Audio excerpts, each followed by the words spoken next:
Supreme court में सुन्नी इतिहाद council जी मखसूस सीटुन बाबत केस ॿुधणी चीफ जस्टिस काज़ी फाइज़ जी सरबराही में 13 रुकनी फुल कोर्ट बेंच ॿुधणी करे रही है। चीफ जस्टिस रिमार्क्स ॾिना आहिनि त पीटीआई बी जमायत में शमूलियत अख्तियार करे आबघात छो कयो, जिन इलेक्शन विढ़ण जी ज़हमत न कई उन्हनि खे छो मखसूस सीटूं ॾिनियूं वञनि। सुन्नी इतिहाद काउंसिल खां त चूंड निशान वापस न वरितो वियो हो। आइन ते अमल न करे मुल्क जा बखिया उॾेरिया विया। आऊं आइन ते अमल जो कसम खयो आहे, कंहिं सियासी पार्टी या हुकूमती मुफ़ाद खे न पर आइन खे ॾिसणो आहे। पीटीआई बानी वज़ीर आज़म तौर इलेक्शन कमीशन ते असरअंदाज थी रहियो हो।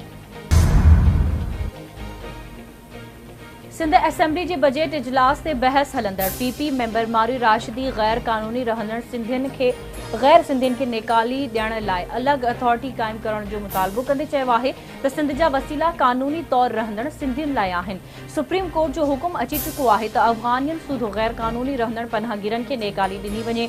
वफ़ाक़ जो अहिड़नि मसइलनि ते रवैयो इंतिहाई गैर संजीदा आहे। 2015 में 9-0 में नेटो जा हथियार मिलिया हुया। MQM वारा चवनि था त सिंध जी बहिराणियुनि मां माण्हू कराची अचनि पिया। मां चवां थी त सिंध जे बहिराणियुनि मां माण्हू कराची अचनि, सिंध उन्हनि जी आहे। गुलाम कादिर चांडिया जो चवणु आहे त मुखालफ़नि खे ख़बर नथी पए त उहे कहिड़ी तरफ़ आहिनि।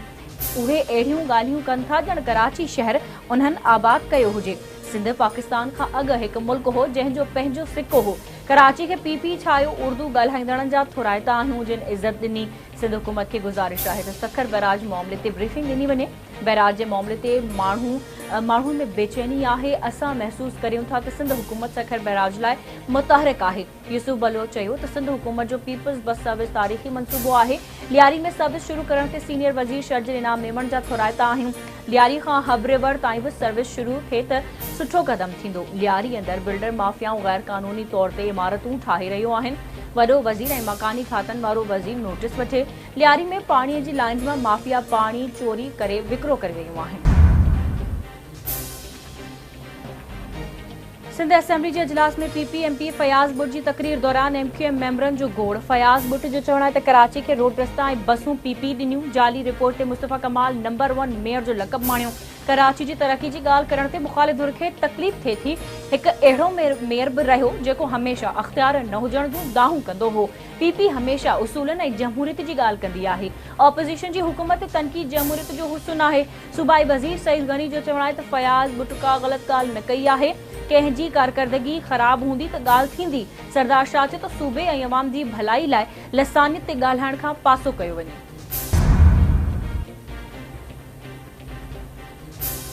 सदर आसिफ अली ज़रदारी कुछ देर में सखर पहुची रहियो आहे। सदर जी सरबराही में अमन अमान जे हवाले सां आला सतही इजलास थींदो। कच्चे में दाड़ियुनि ख़िलाफ़ ऑपरेशन खे हतमी शक्ल ॾियण लाइ अहम फ़ैसिलनि जो इम्कान।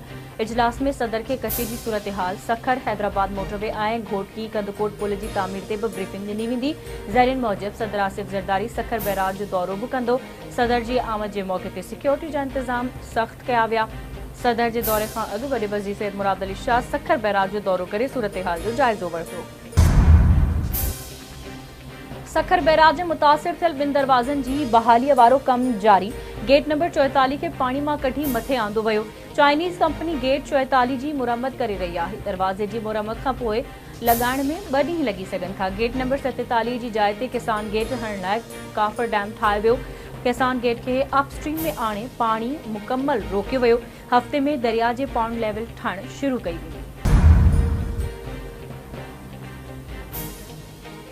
मीरपुर मातरी जी दहशतगर्दी टोड़ अदालत शहीद सहाफ़ी नसरुल्ला गडानी जे क़त्ल केस में गिरफ़्तार जवाबदार खे वधीक 2 ॾींहनि जे जिस्मानी रिमांड ते पुलिस हवाले करे छॾियो। शहीद सहाफ़ी जे क़त्ल केस जी ATC ऐं सेकंड मैजिस्ट्रेट में धार ॿुधणी थी। गिरफ़्तार जवाबदार असगर रुन खे अदालत में पेश कयो वियो। सेकंड सिविल जज मोकल ते हुजण करे फरियादी ऐं शाहिदनि जो 164 वारनि बयान रिकॉर्ड न थी सघियो। ॿुधणी सुभाणे ताईं मुलतवी। बिजली चोरी रोकड़ में सिंध हुकूमत सेप्को ऐं हेस्को सां भरपूर सहकार कंदी। हुकूमती इदारनि तरफ़ां वाजिब अदा कर जी रक़म अदायगी बि कई वेंदी। असां KP जे वॾे वज़ीर वांगुरु भपकियूं न हणंदासीं। सूबाई वज़ीर नासिर हुसैन शाह जूं सखर में मीडिया सां ॻाल्हियूं। संदसि चवणु आहे त वॾो वज़ीर सैयद मुराद अली शाह कमु करे रहियो आहे। 2 लख घर में बिजली नाहे, उते सोलर पैनल फ़राहम कंदासीं। सिंध जे सीनियर वज़ीर शर्जिल इनाम मेमण शहीद बेनज़ीराबाद वासियुनि सां कयल वाइदो पूरो करे छॾियो। पीपल्स बस सर्विस जूं 6 बसूं नवाबशाह पहुंची वयूं। डीसी शहीद बेनज़ीराबाद बसूं वसूल कयूं। डीसी जो चवणु आहे त पीपल्स बस सर्विस पीपी हुकूमत जो आवाम लाइ ख़ासि तोहफ़ो आहे। पहिरीं खेप में अॼु 6 बसूं पहुतियूं आहिनि। जल्द वधीक बसूं पहुचण ते तक़रीब ज़रिए पीपल्स बस सर्विस जो इफ़्तिताह कयो वेंदो।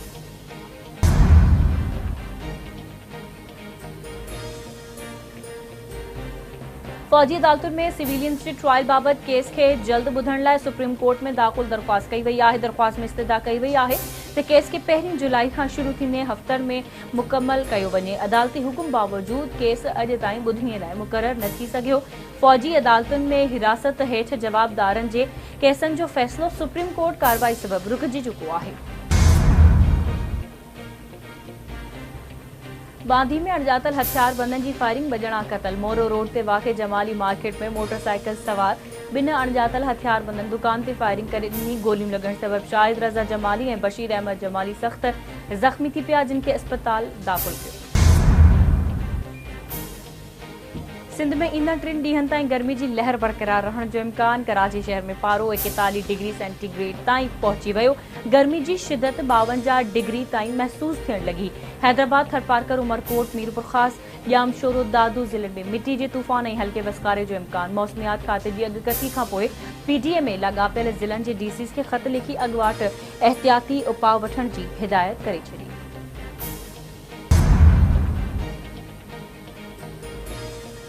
कराची जे इलाइक़े कोरंगी में गिरफ़्तार जवाबदारनि जी निशानदेही ते एक्साइज़ नार्कोटिक्स कंट्रोल जी कार्रवाई। मुनशियात फरोश गिरफ़्तार। एक्साइज़ टीम छापो हणी जवाबदार मुराद खान खे गिरफ़्तार करे वरितो। जवाबदार जे कब्ज़े मां 2300 ग्राम चर्स बरामद। एक्साइज़ अख़्तियारनि जो चवणु आहे त जवाबदारनि जे 2 साथियुनि जी गिरफ़्तारी लाइ बि छापनि जो सिलसिलो जारी आहे।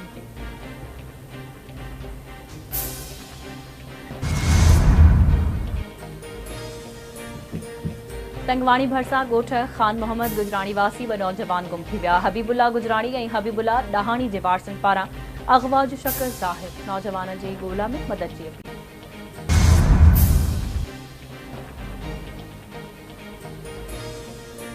लकी गुलाम शाह भरसा ॻोठ अब्दुल गफूर चाचड़ वासी नौजवान 1.5 महीने खां गुम।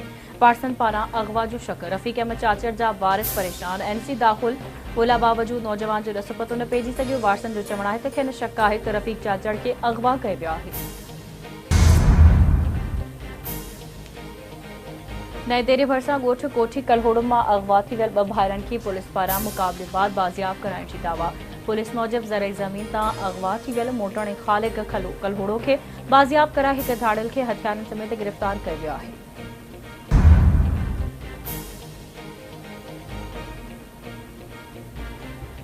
ठटे वेझो मीरपुर साकरोड जी ट्रेल जे वाहन ऐं शाखनि में पाणीअ जी खोट ख़िलाफ़ हारी तोड़े ज़मींदार रोडनि ते निकिरी आया। ठट्टो कराची रोड ते एहतिजाजी धरणो, रोड ब्लॉक, गाॾियुनि जूं कतारूं लॻी वयूं। मुज़ाहिरीन जो चवणु आहे त वाहन ऐं शाखनि में पाणी न हुजण सबबि फसल तबाह थियण सां गॾु इंसान ऐं जानवर उन विघे मरी रहिया आहिनि। पाणी ॾेई पोखीअ खे बचायो वञे। T20 वर्ल्ड कप जे सुपर 8 मरहले में ॾखण अफ्रीका दिलचस्प मुक़ाबले खां पोइ वेस्ट इंडीज़ खे डेथ वेट लूज़ सिस्टम तहत 3 विकेटुनि तां शिकस्त ॾेई सेमीफाइनल में पहुची वियो। वेस्ट इंडीज़ जी टीम वर्ल्ड कप मां ॿाहिरि थी वई। शानदार 3 विकेटूं हासिल करण ते तबरेज़ शम्सी मैच जो हीरो करार।